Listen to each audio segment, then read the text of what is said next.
I never really fit in anywhere.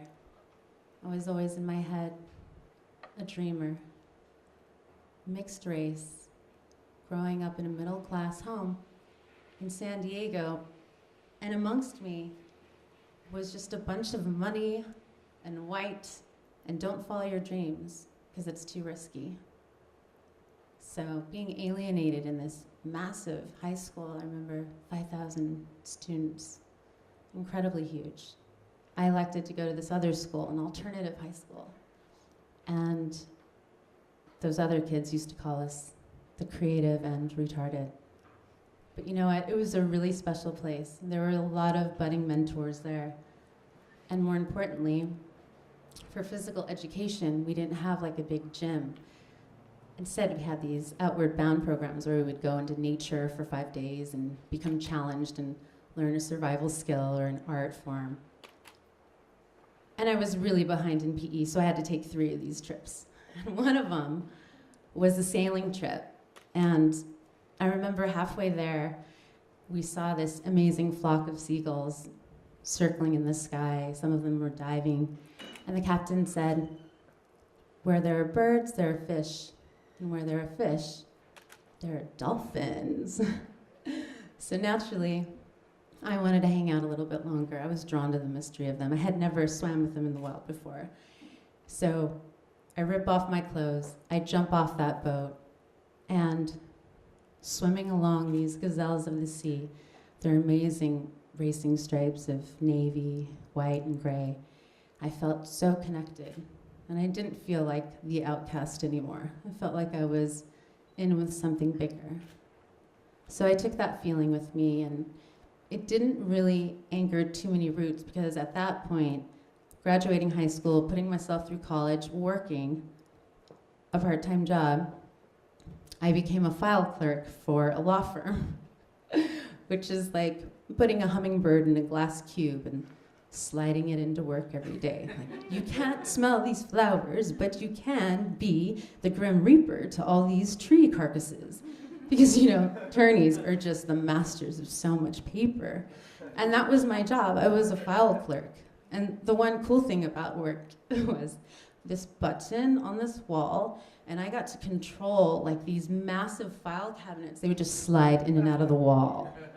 I'm just like playing musical filing cabinets. But being the clever lass that I am, I got myself really fired.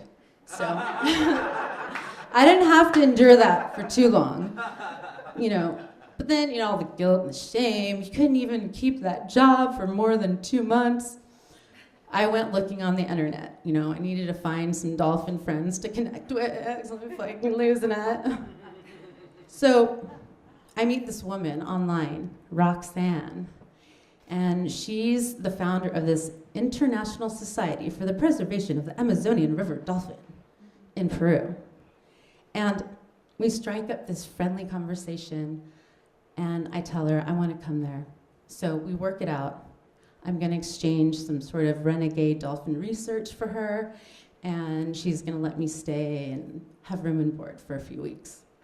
Okay. So I go to Peru. I fly into Lima, Iquitos, and she meets me in Iquitos. And I mean, just the name Roxanne, you can imagine.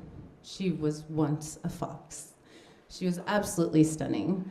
Underneath her little Jane Fonda sweatband, her like little Bo Peep curls, and her cute, unassuming hipster outfit that she had. The fanny pack, the neon, the khaki. It was just beautiful.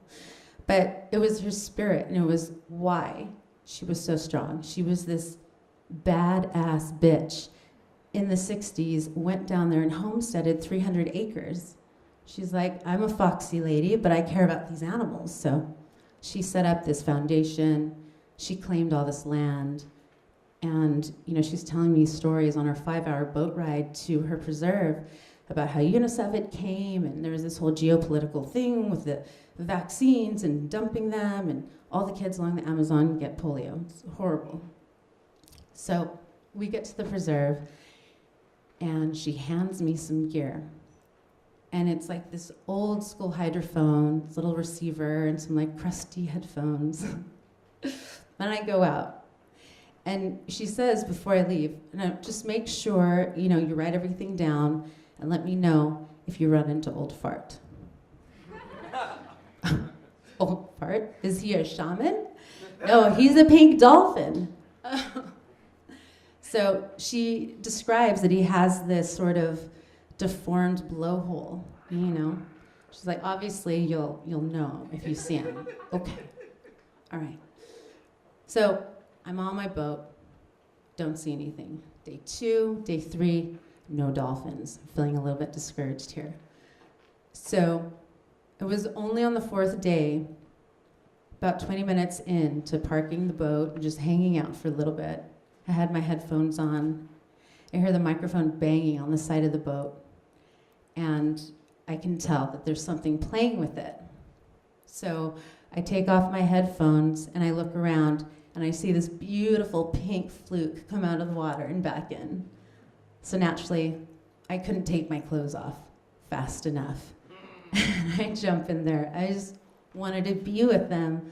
I wanted to feel that connection. I'd been waiting. I was so eager and I was so patient. I was definitely being rewarded. So I go back and I tell Roxanne, and she asks me, of course, did you see Old Fart? No. But I go into the library to journal about my experience, and I come across this book, Ayahuasca, Human Consciousness and the Spirit of Nature. Oh. And I look at it. Shamanic, psychoactive brew, Banisterium Capi. Oh my gosh, this molecules driving consciousness and my DNA awakening. Crazy Darwinian sort of journey here. Well, I'm game. I'd love to try that. So the book was there for a reason. And I asked her, and she said, no problem, I'll hook you up. We'll do some ayahuasca. A couple days go by. A shaman comes to the land there.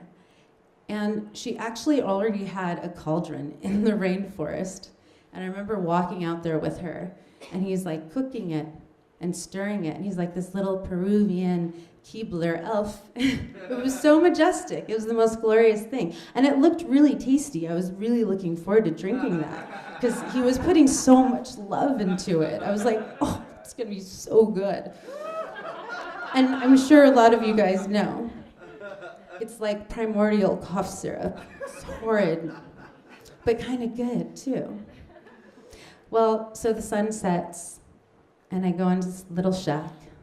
I've got the Amazon River to my back, where the Rio Urapa and the Ucayali meet. I have this rainforest in front of me. And I'm sitting down, eyes closed. I go through my purging process. And within that blackness of my mind, I see those wonderful, wondrous tapestries of light, of energy, just weaving that dance, right? That's being woven into our own DNA. But I don't want to dive too deep into that. I pull back a little bit, and I tune into my hearing. And the leaves, the wind, the insects and the monkeys, just the sound of nature, zeroed in, and it was starting to form something familiar. Until out of nowhere, I hear,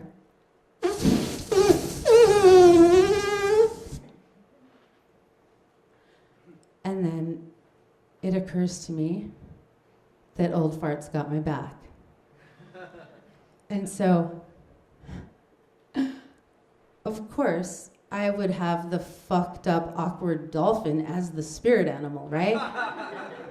I totally called that one on.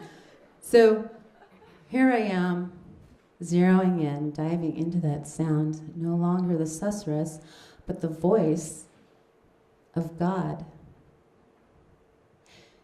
And she says, "You are my daughter. You are precious. I love you. I love you. I love you." And the only thing that's left for me to do is to give birth to my own little Amazon, coming out of my eyeballs, just crying a river of gratitude and humility, and feeling so loved and so connected. and thinking this whole time, these dolphins, obsessing over these creatures. They were actually like my little cupids home into my heart. So, for all you awkward dolphins out there, I just want you to know that somebody's got your back. Sometimes they call her Mama Gaia, Pachamama, that great force. But sometimes you just gotta call it old fart.